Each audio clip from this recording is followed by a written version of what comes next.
Alright, today is a big event. Today we're going to try and get the form from inside and free it up so we can get inside and point all the places that might need some more mortar and no hole. We don't want to leave any holes up in the roof or anything like that. We'll try and turn and adjust the camera here and we'll see how it goes. If you remember, I had some screws to release. Well, first thing we're going to do, and you can't see it right now because of the way the camera is. I don't know, can you see that? No, can't see that. There's some slides in here that I'll lay these on top of. Hopefully we can just pull these slides, which took it up about ½ an inch, and it'll drop down and the whole thing will come out. If not, then we'll undo those screws and try that. All right, let me get this thing adjusted. Can you see? I don't know. No, gotta go down. Yeah, Spielberg, you ain't gonna lose no job. All right, you can see that one. There you go. Here we go.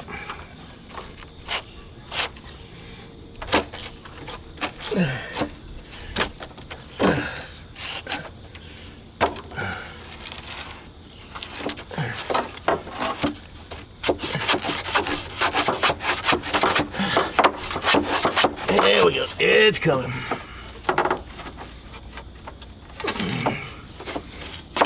There we go. Okay. Well, that's the first one.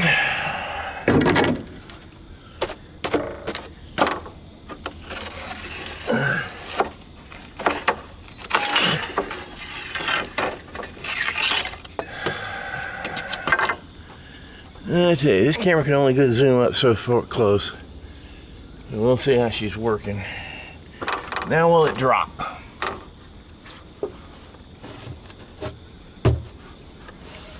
No, not gonna drop. So that means she's pretty much connected. So what's gonna have to come out are the individual screws. Okay, let me bring this up.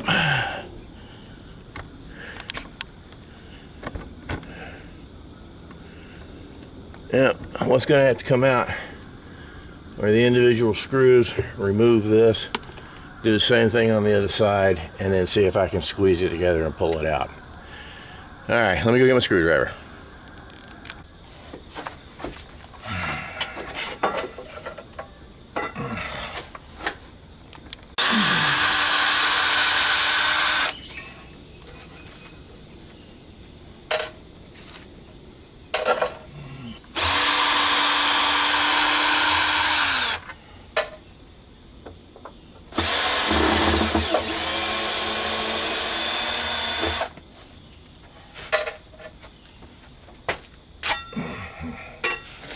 Well, it's going to be jigsaw time. You're right, Sandra. Well, I haven't tried releasing that. Let's give it a shot.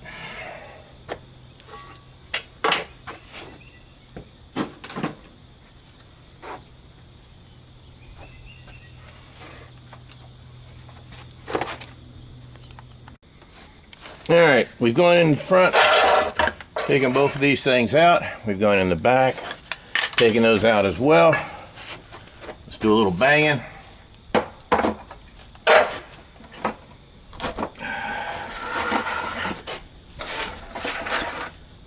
That one came out.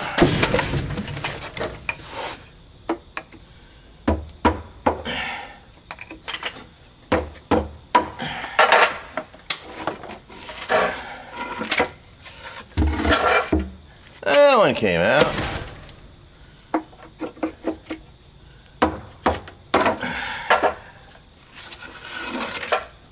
Alright, that one came out.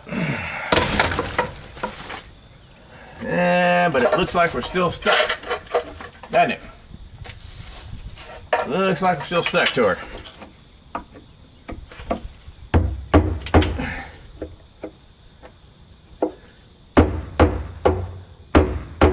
I want to be careful. I don't want to break any joints.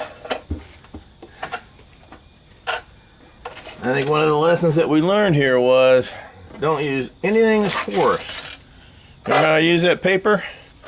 That paper, I think, soaked up the water. A lot of it apparently came through the mortar, okay, and it adhered from the paper straight to the wood, okay, to the brick. So saran wrap, go saran wrap, saran wrap, saran wrap. All right. So what I'm gonna have to do is, I hate to do it, mess this form up, but I'm gonna cut right around here, and because I've taken these screws out, and that's about all we can do. All right, so Sandra, you were right. Let's go get the jigsaw. We're recording. All right, so let's do a little recap. I got all the interior staves off, all right, which we formed the dome on, so we're just hanging there. Cut this thing here, and again, the problem is the moisture got through the paper, and yeah, lesson learned. Don't do that. Saran wrap. So what am I doing now?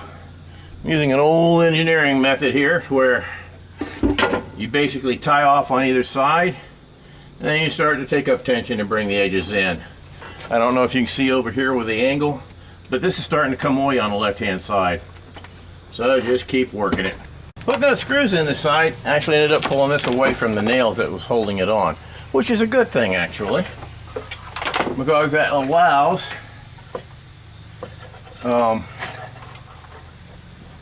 this to be pried away. Not a problem. Look at that. Look at that, Sandra.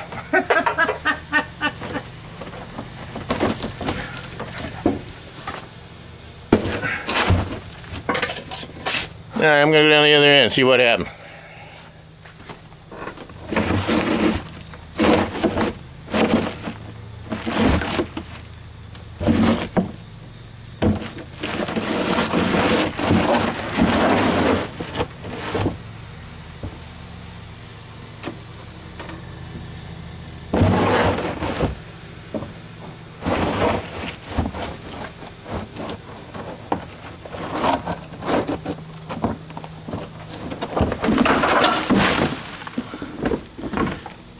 Doggy. Well, I have a feeling, had I not tried to save the form to be used again, because I got some neighbors interested, it would have been a lot easier. But it worked, you know. Drop the things. Don't use paper. Use saran wrap, and I think you'll be pretty good. So now all I gotta do is get some of this paper off in here, and find where the big holes are. Like there's some gaps up here. That's where I had to taper the bricks and didn't taper them very well. And then you just fill it in. So that's going to be the plan. I'm going to clean all this mess up so I don't get hurt in the process, and take it from there.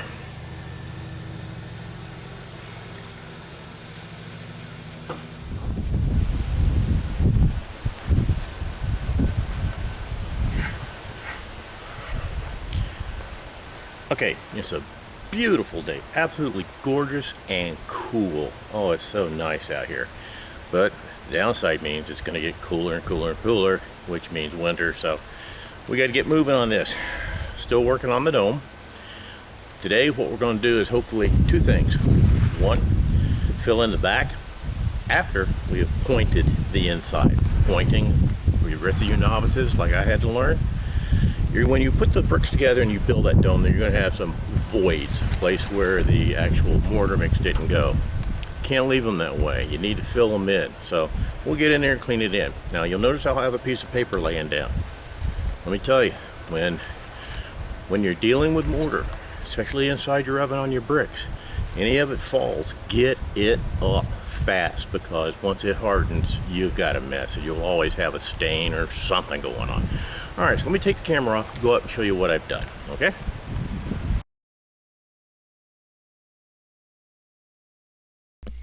All right, what I want to show you in this picture here is a little trick that I used as I was building the back wall. You know, when you put your mortar on your bricks and you put your bricks in place, mortar's going to squirt out. That's pretty well normal. Okay, so what I did was I put that mirror on there so that I could see it, because I can't get my head in there, obviously. And so by using the mirror, I could see where the mortar was squirting out, and then all I had to do was reach around, so to speak. Come on, guys.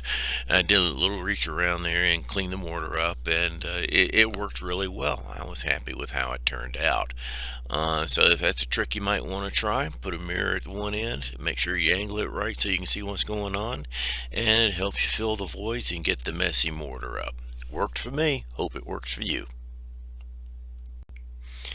Alright, here we're getting the wall in. Unfortunately, my old camera died and for a minute, and I didn't catch the first couple of layers of bricks on the back wall. But you lay brick at the top, same as laying it at the bottom. That mirror worked out pretty good. I could see what was going on as far as what mortar was squishing out and needed to be cleaned up. You saw me put a level up on there when I checked the bricks to make sure that they were level. And I hope you noticed that my note about looking at the dry fit. Notice the dry fit.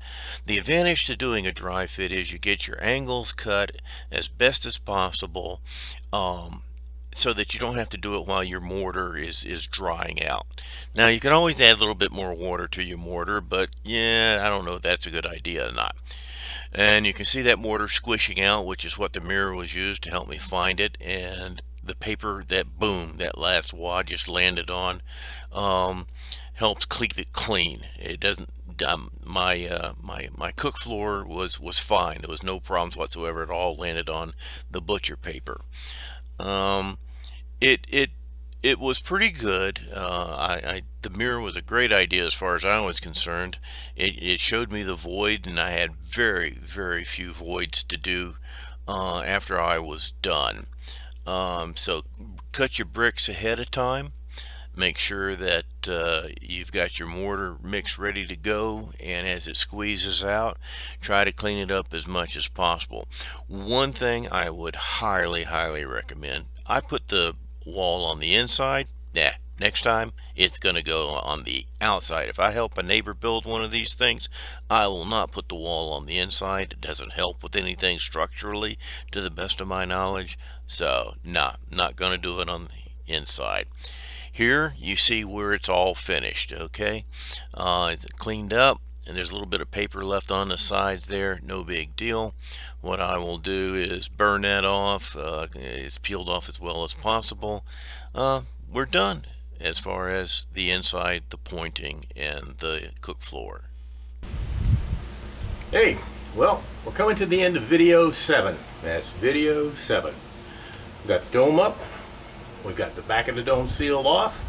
Alright, and actually I went ahead and laid in my first 3 pieces of porcelain. Nice dark gray, almost black, a light black, dark gray, really cool. I'll be putting the same thing up front, all down here. I still have my wood up in the form. Remember, the reason for that is this stuff's sharp as a razor blade, so I'd rather hit the wood and not get cut than hit the perlite and concrete and get cut. Sandra, you were partially right. Now, what I mean by partially, girl, if I had not tried to save the inner form, because I've got some other neighbors that are really interested in having one of these things built, had I not tried to save it, getting it out would not have been difficult. Because once I gave up on trying to save it, boom, it came right out. But I was hoping for it to drop down. Again, what was the reason that caused that? The paper and the wood. I didn't realize, I'm still amazed, how much moisture came through between the cracks. And needless to say, adhered to the paper. Saran wrap. I don't know if tin foil would work. It probably would, but I don't know which one's cheaper, which one's more expensive. Alright, so saran wrap type, whatever. Alright, so what are we going to do? In number 8, we're going to do the insulation and do the coating around it and see how that works out. Alright, so end of 7, $2 hooker time. Subscribe, We sure would appreciate it. And for you 75 people that have subscribed and stayed with me, oh man, makes me feel good. I don't care your dog's got 2 million followers. I got 75. Woohoo! Alright, so subscribe, follow along with us, hit a like or two, that won't hurt. It helps out, I understand. And notice, no music. I had to do some voiceovers because I wasn't going to turn my radio off. But we're good to go. End of 7. See you at 8.